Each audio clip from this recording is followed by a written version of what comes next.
So let's talk about how we use these models to compare fractions and maybe some ideas for comparing fractions. So a couple of things I want you to notice is when we're thinking about fractions, we're reasoning, right, about the numerator and the relationship between the numerator and the denominator. We have a couple of tools that we can use. Many of you are probably familiar with finding common denominators, right? And then you know whichever one has the greater numerator then is the greater fraction, right? Because you have more pieces and the denominator is how big the pieces are. So when the pieces are the exact same size, right, the denominators are the same, then I just need to look at how many pieces I have. And we're going to see an example of that just now. But say you're reasoning about them. And so we're going to reason about each of these. And maybe we want to think about it in terms of what's called a benchmark fraction. Well, I know 2/3 is greater than a half, right? So our benchmark fractions are like 0, a half, 1, 3/2, sometimes 3/4. So anything usually on the quarter, the half, the wholes, or or multiples thereof. Well, I know 2/3 is greater than, let me just,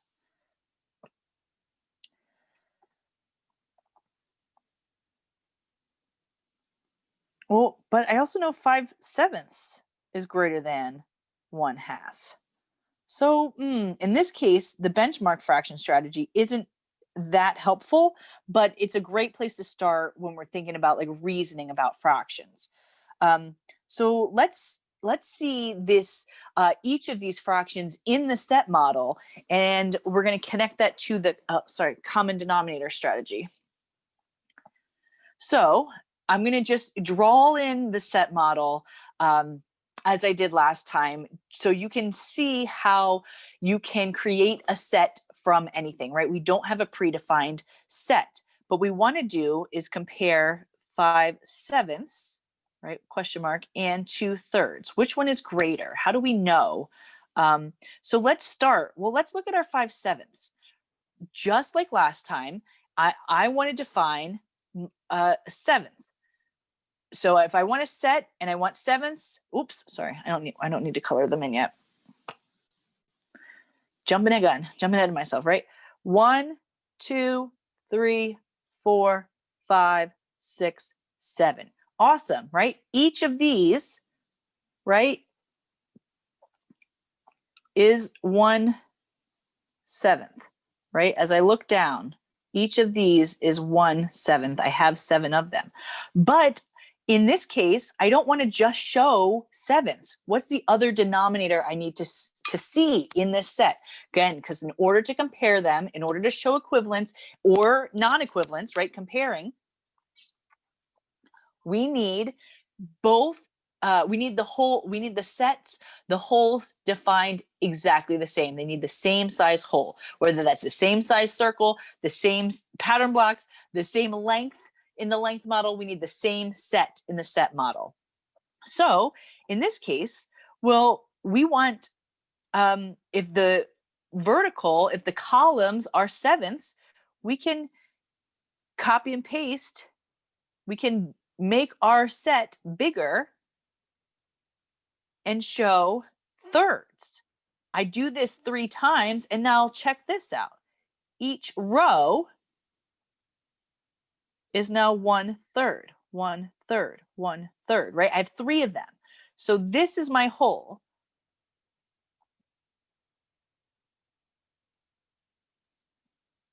This whole set. And in it, my rows across are 1/3. And my columns going down, right, are sevenths, right? I have 7 equal partitions as my columns, and I have 3 equal partitions as my rows. And also notice, look, in my column, how many are in one column? 3. So just like with the Cuisenaire rods, right? You would think 3 would be the third. No, 3 is the 7th because it's this partition, right? It's this whole space. There's 7 of them. And likewise, how many are in my row? 7, right? Again, there's 7 and 7 and 7. Each set of 7 is 1/3 of this whole. And then that brings me to, I hope that you see this looks like an array, right? This looks like 3 times 7.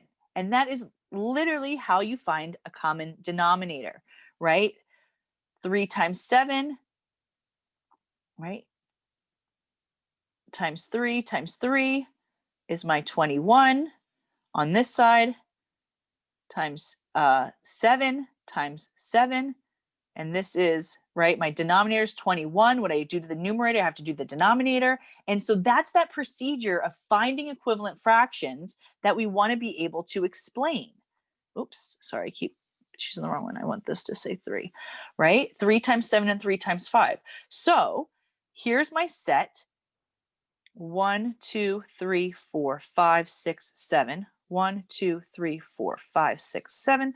1, 2, 3, 4, 5, 6, 7. So that's my sevenths. 1, 2, 3, 4, 5, 6, 7. 1, 2, 3, 4, 5, 6, 7.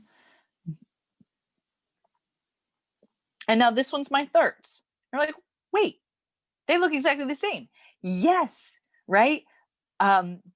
Because I want my same size whole. This, oops, sorry, wrong button. This set is 1. It's 7/7. It's 3/3. It's 21/21, right? This set is my whole. And so if I want to show sevenths, color my sevenths or green, right? 1/7 is 1 column, 2/7, 3/7, 4/7, and now 5/7. I've shaded it in 5/7. And so right here, my 5/7, or how many did I color? 3 times 5, right? Again, you see 3 times 5, 15, right? 15/21. So we can see how 5/7, 5 columns is the same as 15/21. And then we can shade, we'll do that in blue, thirds. I want 2/3. 1/3 is all the way across. 2/3 all the way across, right? I want my whole row. Each row is a third. And now I can count, or I can, or you can multiply 2 by 1, 2, 3, 4, 5, 6, 7, right? 2 by 7. Oh, look at this. I have 2 times 7 right here. 2 by 7, 2 times 7 is 14, and I can count those. So we can see, right? 15/21 or 5/7 is greater than blue. 2/3, which is the same as 14/21. And in the set model, you can literally count the pieces. You can see the equivalence when the whole, right? We have to first define the whole as showing both of these denominators. Both the 7s and the 3rds are able to be seen because it is this, right, 3 by 7 array. And then we can also see this notion of, how do I get common denominators? Oh, I multiply the denominators. 3 times 7, 3 times 7, right? We can see it in the array. So the set model, why it may feel limiting or too simplistic, it helps to develop these procedures of why would you multiply the denominators, right? Now we can see why. We wanted this first set of 7 that we started with 3 times. So then we could also show thirds, right? Now the columns became 7ths, the rows became thirds through the way we're partitioning. All right, so let's compare these same two fractions, 5/7 and 2/3, in the area model. Again, I know you know how to use this. Type them in, boom, you got it. But what about with the pattern blocks? So this same idea, I need one whole that shows both sevenths and thirds. And so one way to think about that is, you remember last time we talked about, well, I would want to define this little guy as my smallest one. And while that's helpful when we only are showing one denominator, in this case, let's think of what shape we could call a seventh that we can then cut into three pieces, because we want to have, right, before we were able to show in the set model, one column was able to be cut into three pieces. There were three pieces in each column in my set. So check this guy out. Boom.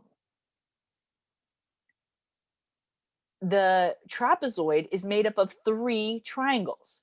So if we called this guy 1/7,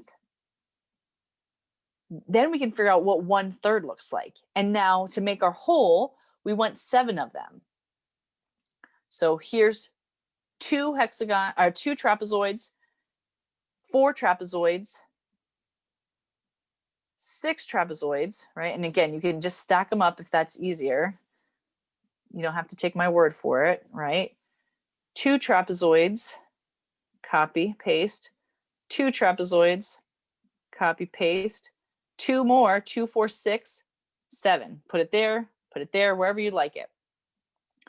And then we're looking at the space that these are taken up. So you can also just use the hexagons. All right, so now you're like, okay, well, this is a seventh. Can we use the same reasoning? So what is this one called? If this is 1/7 divided into 3, oh, you can't really see those red on red, 3 equal pieces, well, that means this guy is called 1/21. Or count it out.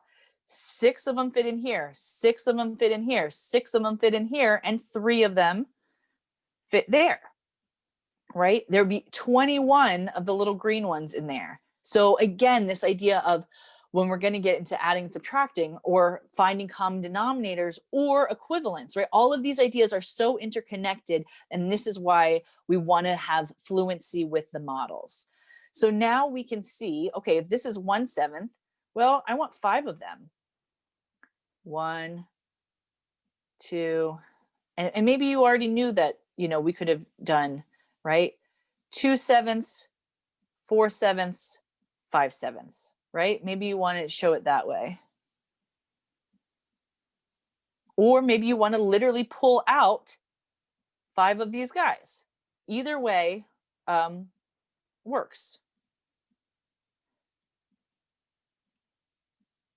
Right? Because we're talking about, looking and talking, right? 5/7. We're talking about each of these little trapezoids is a seventh. We have 5 of them, so this is 5/7.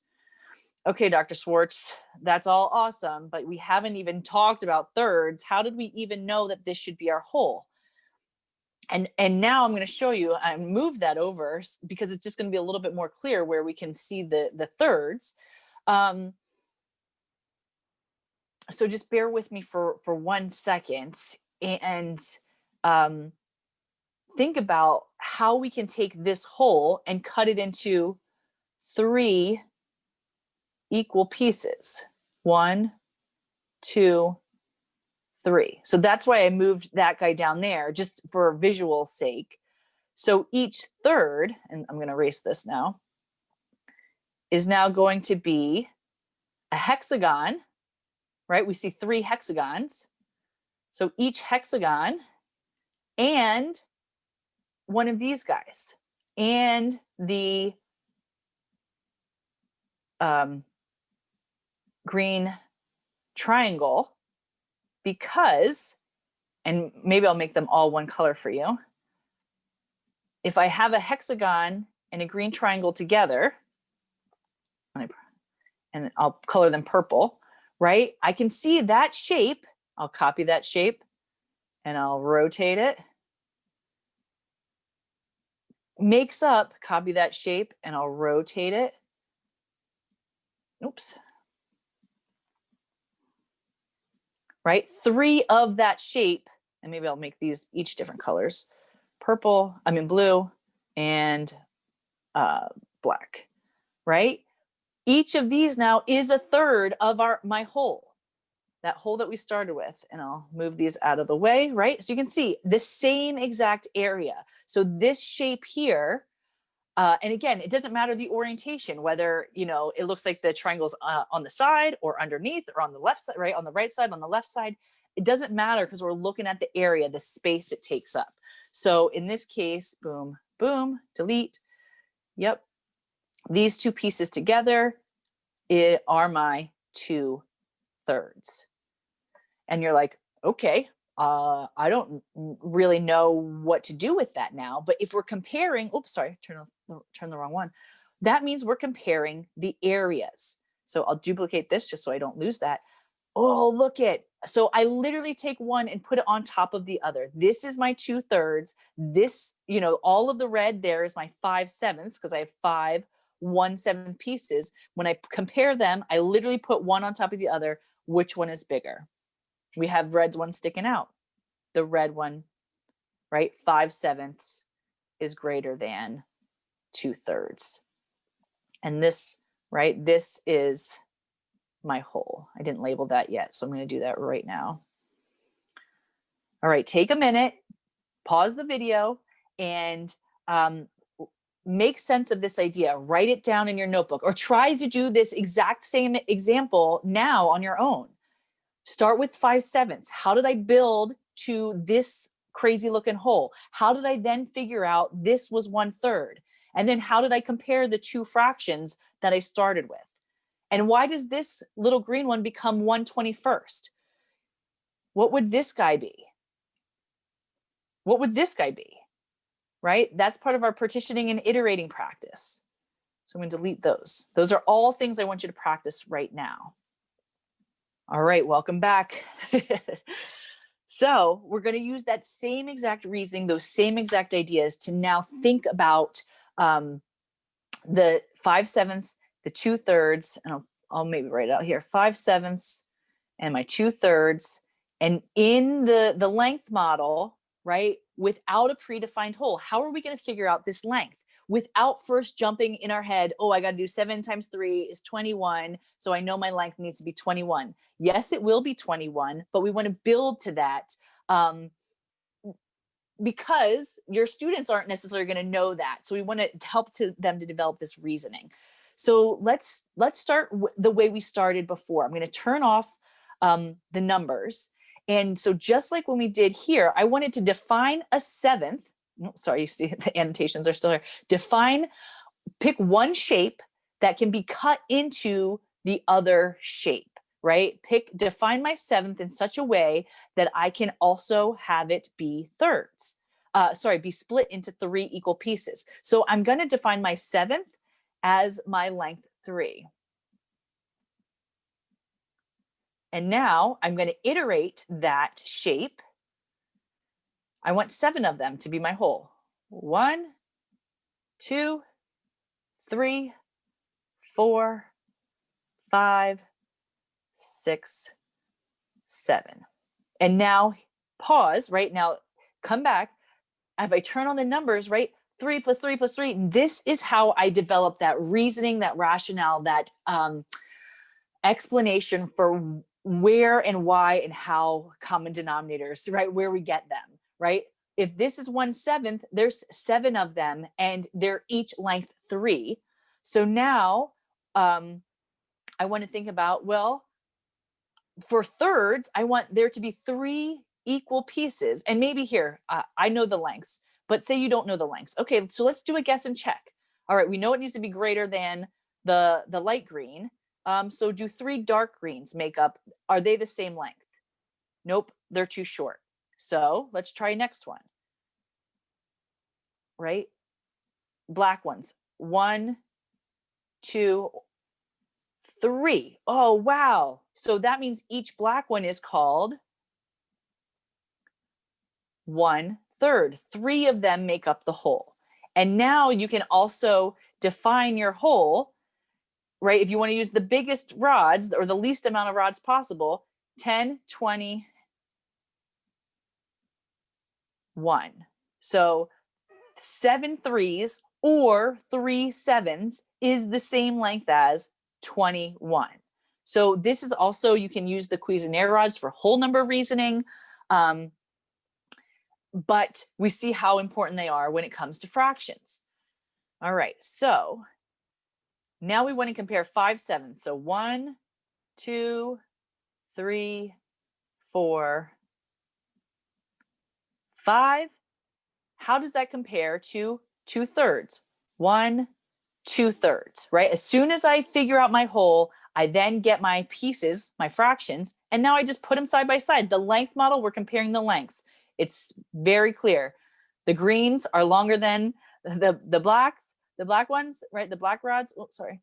So 5 7s is greater than, right? And then we can also now see equivalents here. How long are these 5 7s? 1, 2, 3, 4, 5, 6, 7, 8, 9, 10, 11, 12, 13, 14, 15, or turn on the numbers. Sorry, I'm in annotate. Turn on the numbers. 3, 6, 9, 12, 15. So this 5 7s is the same as 15 21sts. So this is how we see this equivalence, where my 2/3 here, my 2 black rods, is the same as, how long are each of these? Right? 14, and you can count it out. Count the little ones underneath. 1, 2, 3, 4, or add, right? Turn on the numbers so you can add the length. 7 and 7, 14.